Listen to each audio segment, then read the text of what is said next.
What's up, Facebook? It's Amanda Fisher from AmandaFisherCoaching.com, and I help moms create unshakable self-confidence, not only in their body, but in their mind, through simple but powerful food and movement strategies that freaking fast-track them into feeling incredible while taking the least amount of time as possible, because I know that you guys want to get out there and live your life, right?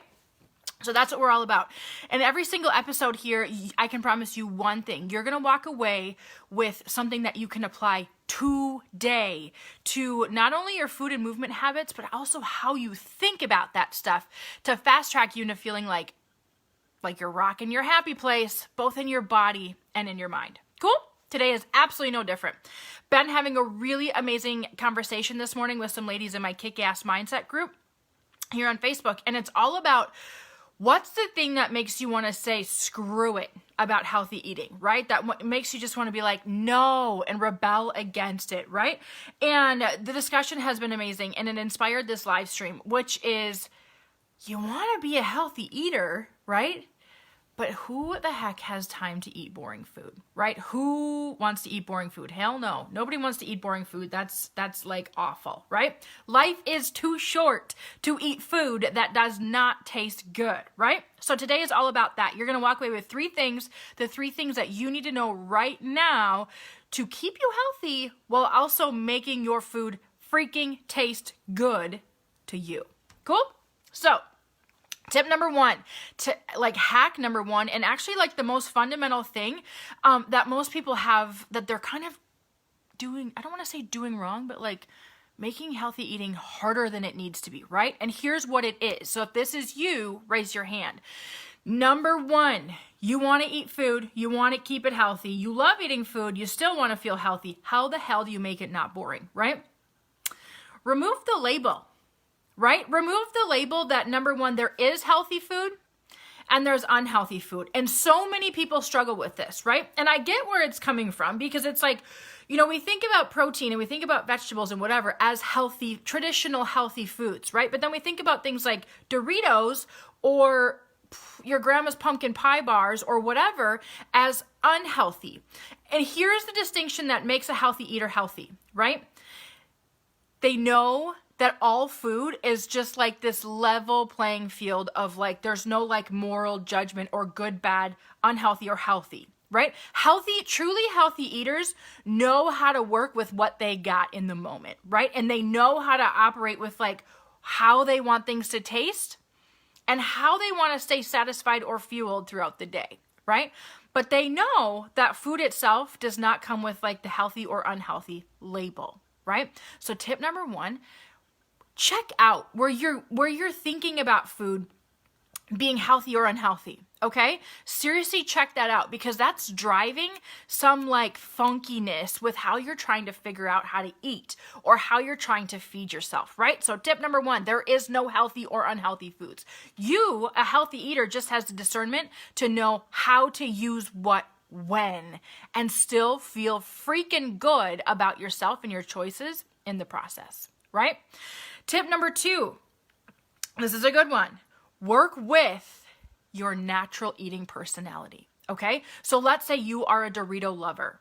Your meals and snacks better damn sure come with some Doritos inside of them, right? If your natural eating personality is I like chips, if your natural eating personality is I like Reese's Peanut Butter Pumpkins at Halloween and Reese's Peanut Butter Eggs at Easter, work with that.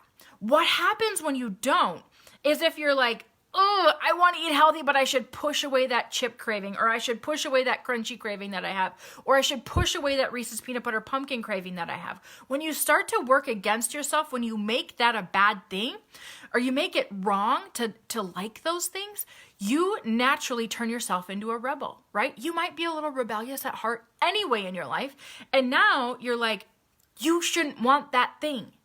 What happens when you tell yourself you shouldn't want that thing? You naturally want it times 1,000, right? And so what needs to happen to understand this whole process is understand your eating personality. Do you like savory food? Do you like crunchy food? Do you like chips? Do you like sweet things? Then those things damn sure better be incorporated into your meals and into your snacks somehow, in some way, in order to honor your natural self, your natural eating personality, your natural eating style, right? We all have a natural eating personality and a natural eating style. And it becomes like this, I got to rebel against that when we make that bad, when we don't allow that part of ourself, right? So if you want to be a healthy eater, honor your natural preferences and taste and include those in your meals, right? And don't feel bad about that. Learn how to work with it, which brings me to step number 3. Balance your shit. Balance your meals and balance your snacking. What happens for a lot of people is when we don't honor that natural eating personality, you guys, that I want to eat, I love chips, or I love crunch, or I love sweets, or whatever, we tend to, first of all, be driven to eat those things, right? But then suddenly we're finding like we are always eating those things. And like we're like, am I eating these things because it's a habit? Am I eating these things because I truthfully want them? Am I eating these things? Why? Right? Why am I always gravitating towards this stuff?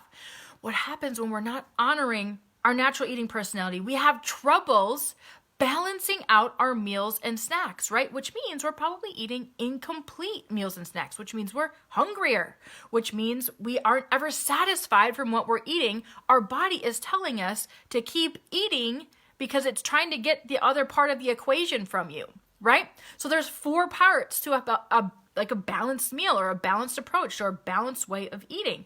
I call it a power plate method. That's how I teach it, right? Which is a lean protein, a chunk of produce in there, fruits and vegetables, carbohydrates, and enjoyment, right? So let's say that you are the Dorito lover. That's your natural eating personality. I freaking love Doritos. Cool. That's awesome. Don't dishonor that. That's awesome about you.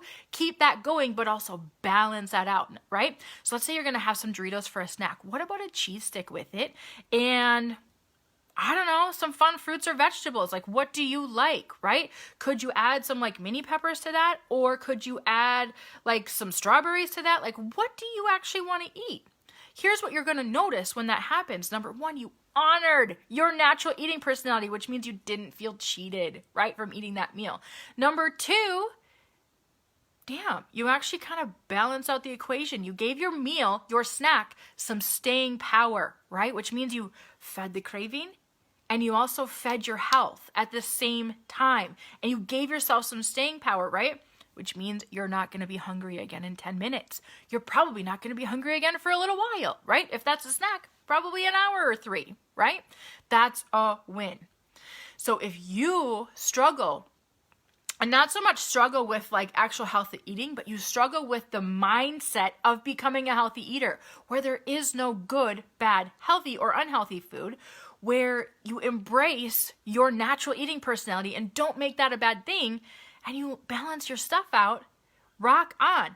Check out my free course, Balanced Meal Breakthrough. It is a mini course, like Cliff Notes version of helping you do this and implement this for yourself, so you're not freaking out about like trying to make yourself bad for wanting to eat like Doritos at lunch, right? It's a way to embrace your natural tastes and preferences in a really freaking simple way. Check it out, AmandaFisherCoaching.com/breakthrough, and it will take you right there, and it's just a free mini course as my thank you for you being here watching this live stream. All right, you guys, have a good day. Bye-bye.